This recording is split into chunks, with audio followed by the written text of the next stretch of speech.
everybody. Hello. So it's Evie and Laura. We are back with another recruiter myth ad hoc myth busting video for you today. Now it is a bit of an interesting one. It's not exactly classed as a myth. It was more sort of an educational talking point, shall we say? We've been to a few meetings recently, and it's cropped up a few times. We're like, "Oh, we need to do a video about this to help people, to help everyone," and that is about the timescales of the recruitment process. Now, obviously, when you decide that you want a new starter, it's a very exciting thing, and the chances are you probably... It should be exciting. Yeah. And the chances are you probably want somebody to start immediately. Yeah. And we've had a lot of meetings with clients recently who've said that they're looking for somebody, but it's more sort of in the future and they're trying to plan ahead for it. But then they sort of postpone us starting on a piece of work because they're not quite ready yet. Which makes sense, total sense, we completely understand that. Yeah. However, when you actually work it out and think back and look at the full recruitment process as a whole, the timescales of people needing, of clients needing somebody to start is actually a lot longer than you would initially think, because you've got to take everything into consideration. So what we wanted to just talk about today is just encouraging everybody to decide when you need somebody to start and use that as your point to then work backwards from, in theory. Your eyes look really green today.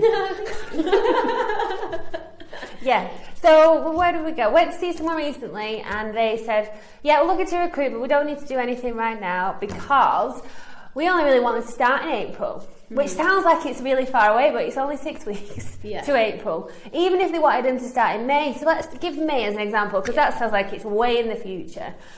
So you're like, right, okay, so they want to start at the beginning of May.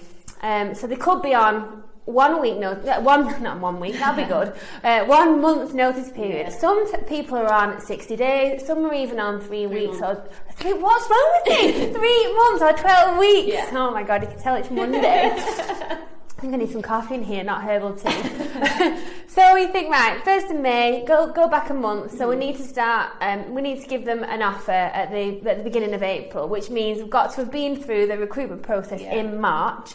So that means we've got to agree what you want, get your job specs, your adverts done, go and search for people, advertise, let them reply, headhunt on LinkedIn and the job board, speak to everybody, screen them, submit them for you guys to look at, organise your first stage interviews, then get feedback, organise your second stage interviews, then make a decision. Now that can take 4 weeks, it could take longer.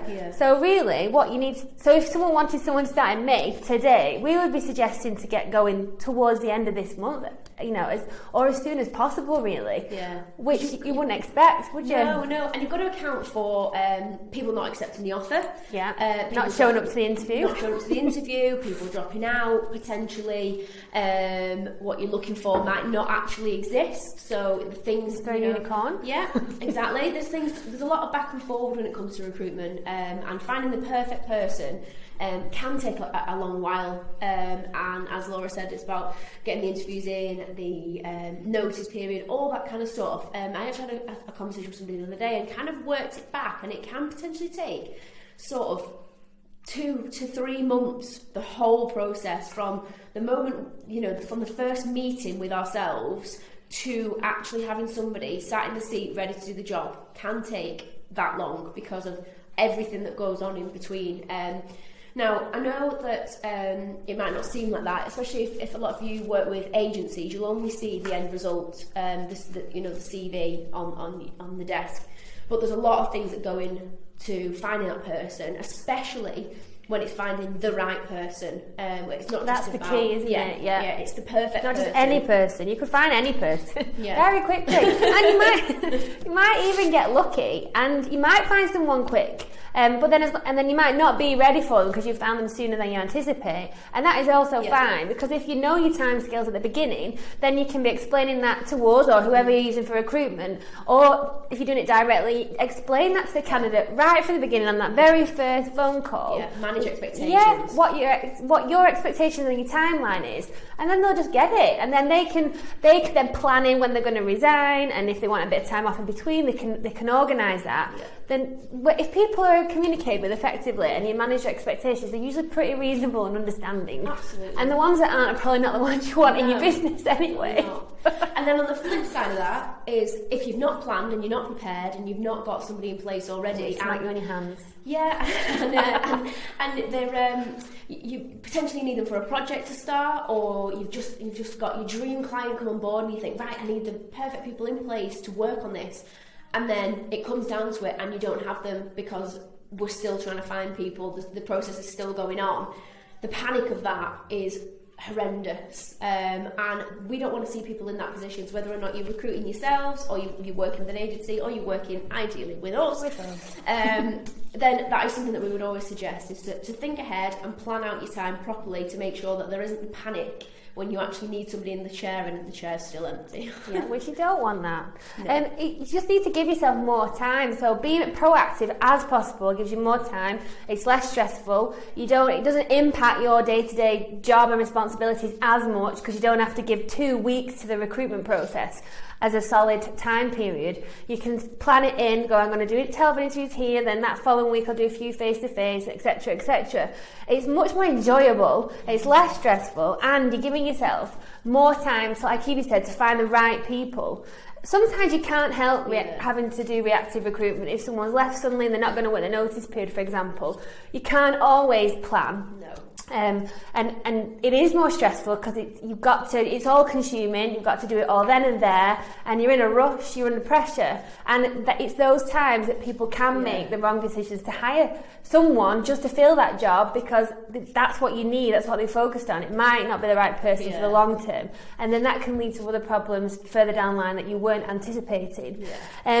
And then one thing, what we can mitigate against reactive recruitment, so for projects or people leaving, for example, is to constantly be on the lookout, or have your recruitment partner constantly on the lookout for people that would fit your brand, your culture, your company, and the different types of jobs that you might be recruiting for, and almost start creating what we would call a subs bench or pipelining. So you might have a folder of these CVs, or you might have a spreadsheet of names, or anything, or if you've got the capability to record it on a database or your CRM system or whatever you use, at least then you might not be always starting from square one. You've got a list of candidates that might be like hot candidates that you would go to if you had a vacancy, and then you're not starting from the beginning as well. So there are things you can do, although you can't always get away from reactive recruitment. We do understand that. Yeah, we're not daft, we understand it. It's just thinking about and planning ahead is what we would always suggest to do.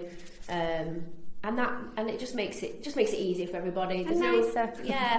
Much nicer process for everybody involved. Us, you guys, and the candidates. Yes. So that's it really. Just think about your plans. You'll all have plans for your business with regards to growth, expansion, customers, initiatives, projects, etc. And just try and make sure wherever possible that recruitment is a part of that. And you know as much as you can into the future when you might need people, so that you can be as proactive as possible and save some time and stress. Yay! So that's all from us today. We've got some more amazing, exciting content planned for you coming up. We do. Ooh. And we've got some events coming up as well, so keep an eye out for all of that. There's lots going on. Yes. You're going to be bored of us if you're not already. Fab. Well, enjoy the rest of your day. Okay. Thank you. Bye.